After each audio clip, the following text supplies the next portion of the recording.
Eh, Hola compañeros, ahora les voy a hablar un poco de la serie de Fourier. Mi persona es Francisco Alejandro Rodríguez. Esto va para los profesores Lice Vanessa Tello y el profesor Peter Thompson. Esto va para los compañeros de Matemáticas Aplicadas de Ingeniería Civil. Bueno, primero hablaremos de Joseph Fourier. Nació el 21 de marzo de 1768 en París y murió el 16 de mayo de 1830. Bueno, él fue un matemático físico francés conocido por sus trabajos sobre la descomposición de funciones periódicas en serie trigonométricas convergentes, llamadas series de Fourier, el método por el cual consiguió resolver la ecuación de calor.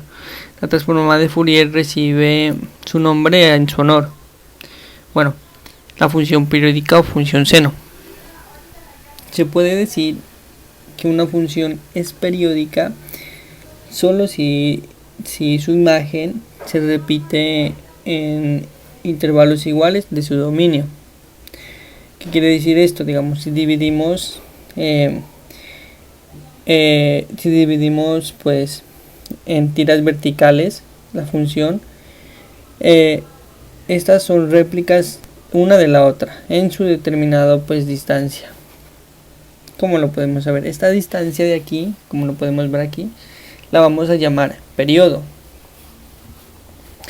El periodo nos dice que digamos, si cortamos esta imagen aquí, de aquí hasta acá, la vamos a tener igualmente de aquí hasta acá. Esta es una función periódica, que es la función seno. Para este caso vamos a tener un periodo de 2pi, ¿no? Bueno, podemos ver que la gráfica se corta en el eje X y todos esos valores van a ser ceros.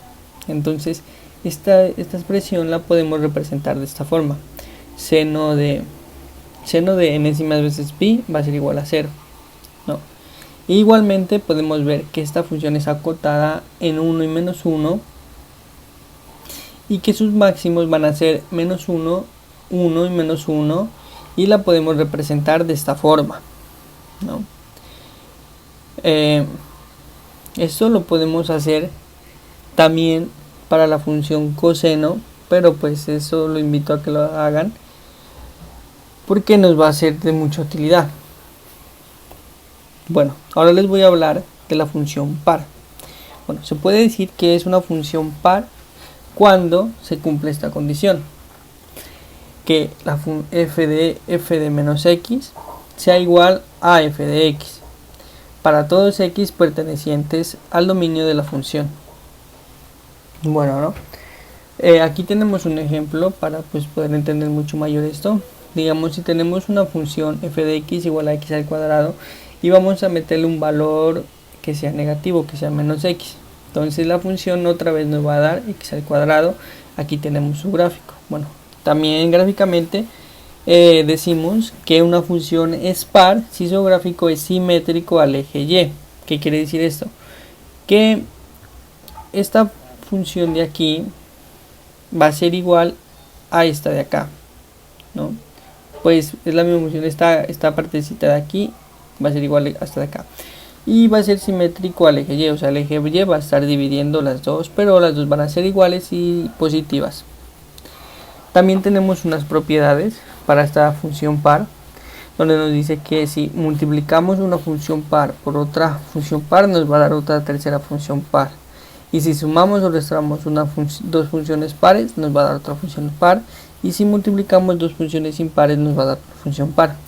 Bueno, otra más importante: si f de x es integrable y par en el intervalo de menos a hasta a, entonces esta integrable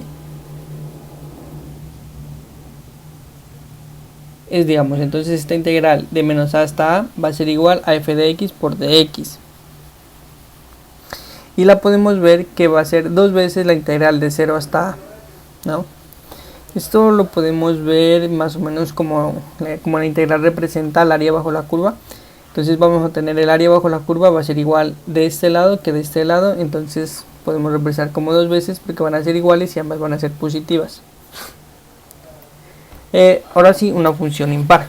Se dice que es una función impar cuando se cumple esta condición: que f de menos x va a ser igual a menos la f de x para todo x perteneciente al dominio de la función.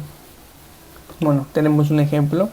Si tenemos una función f de x igual a x al cubo y le damos un valor a x negativo, vamos a tener el negativo de esa función, o sea, de ese valor.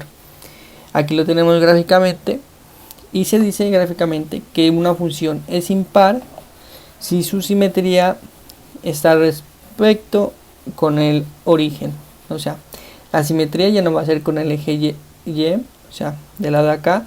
Esta simetría quiere decir que son iguales. O sea, en este lado de acá va a ser igual a este lado de acá, pero va a ser con signo contrario. Entonces van a estar separados por el origen. También tenemos unas propiedades que nos dice que una función impar por una función par nos va a dar una función impar, y que nos dice que una función impar más o menos una función impar nos va a dar una función impar.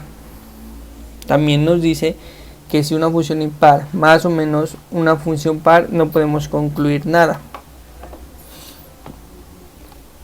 Pero si digamos otra propiedad nos dice que si f de x es integrable impar en el intervalo de menos a hasta a, entonces la integral de menos a hasta a de esta función va a ser 0. Por lo que le explicaba que la integral representa el área bajo la curva. Entonces, como estas son iguales pero con signo contrario, nos va a dar 0. Bueno, ahora sí hablemos de la serie trigonométrica de Fourier. Si sea f de x una función integrable en el intervalo de menos L hasta L, definimos su serie de Fourier en intervalos como, bueno, esta es la definición de Fourier, como la podemos ver en la imagen, que nos dice que f de x va a ser igual a un medio de a sub 0 más la sumatoria de 1 hasta infinito de a sub n por coseno de n por pi por x sobre L, más la sumatoria de 1 hasta infinito de b sub n por seno de n por pi por x sobre L. Esta función tiene unas condiciones de convergencia para que esta función pueda ser representada de esta forma. Su primera condición es que la función sea periódica, como ya lo expliqué al principio. Una función es periódica cuando se repite, y el periodo lo podemos representar de la forma t. L va a ser igual a t medios, al periodo sobre 2, ¿no? Y también nos dice que la función es continua a trozos. ¿Qué nos quiere decir esto? Si tenemos una función cualquiera, por así decirlo, que sea continua a trozos, entonces si tenemos una función, por ejemplo esta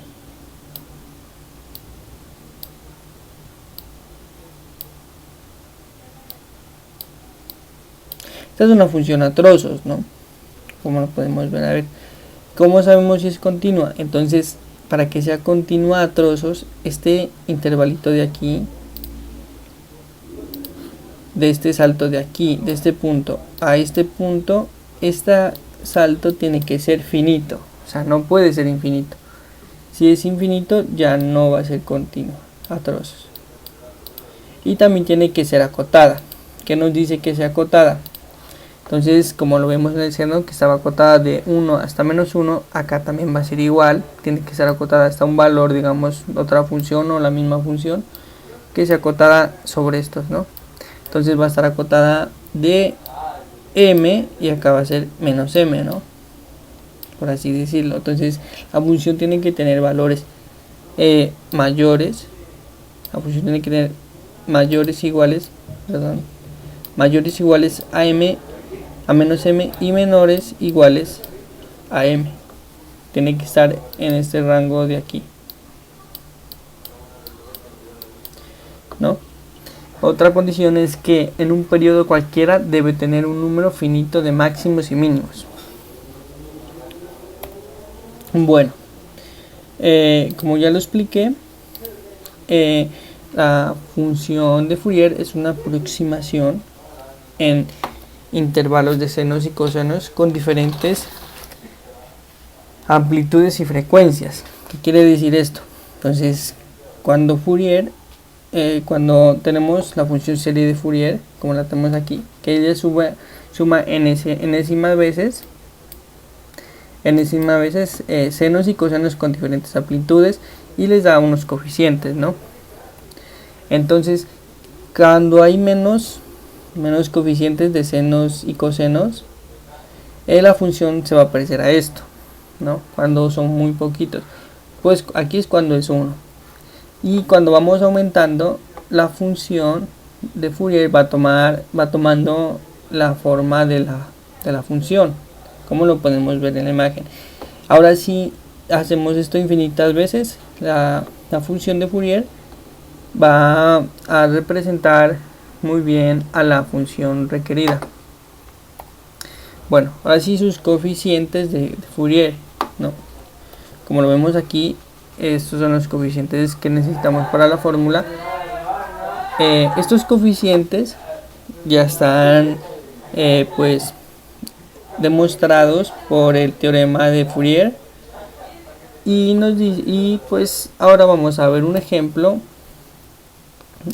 para entender mucho mejor esto, ¿no? Entonces, sea f de x una función que va a valer 0 para los valores de menos 3 a 0 y x para los valores de 0 a 3. Entonces, primero que todo determinamos su periodo, y el periodo de este caso va a ser igual a 6, ¿no? Porque el periodo no puede ser negativo y es la distancia que hay de menos 3 hasta 3, como lo podemos ver aquí. L, entonces para este caso va a ser 3, y ya vamos a evaluar la fórmula de la sub 0, que la tenemos aquí. Entonces reemplazamos L en esta función y miramos que nos queda de esta forma, ¿no? Pero como para la función el valor de menos 3 a 0, la función va a 0, entonces solo nos queda la integral de 0 hasta 3 de x por dx. Entonces, ¿qué nos va a dar este valorcito de aquí? 3 medios, perdón ahí. Bueno, entonces, para h u n hacemos lo mismo. Cogemos esta fórmula y evaluamos L. Entonces esto nos da la integral de menos 3 a 3, o otra vez nos da solamente la integral de 0 a 3. Hacemos esta integral y evaluamos pues sus límites, ¿no? Aquí es muy chévere, ya que nos va a dar este valor, ¿no? Este 1 a la menos n nos dio de este coseno n a la 3, ¿no? Ya que si evaluamos 3 sobre 3 nos da 1 y nos queda coseno de pi sobre x, ¿no? Entonces si tenemos una función coseno, como lo explicaba con la función seno, entonces para coseno va a ser diferente. Entonces en estos valores de aquí va a ser menos 1, perdón, 1 y menos 1, y este valor de aquí va a ser enésimas veces pi. Igualmente aquí en este valor, ¿no? Entonces coseno de enésima veces pi nos va a dar 1 o menos 1, y lo representamos de esta fórmula. Otra vez evaluando pues el 0 ya nos da menos 1 sobre esto, y simplificando nos da este valor. Igualmente hacemos para b sub n. Otra vez evaluamos L de 3, hacemos la integral de menos 3 hasta 3, solo nos queda la integral de 0 hasta 3 de seno pues de este valor, hacemos esta integral y ya aquí miramos el resultado de esta integral, donde vamos a evaluar este límite. Igualmente, con lo que les expliqué de la función de seno, aquí nos va a dar seno de, o sea, si evaluamos 3, entonces aquí nos va a dar seno de, que digan, esta con esta nos cancela, nos queda seno de décimas veces 3, entonces este valor va a ser 0. Y siguiendo así mismo, llegamos a este valor. Y ya tenemos los valores de A sub 0, A sub n y B sub n. Ahora sí, reemplazamos en la serie de Fourier. Qué pena, aquí me faltó un f de x. Va a ser igual a este valor reemplazando A sub 0, A sub n y B sub n.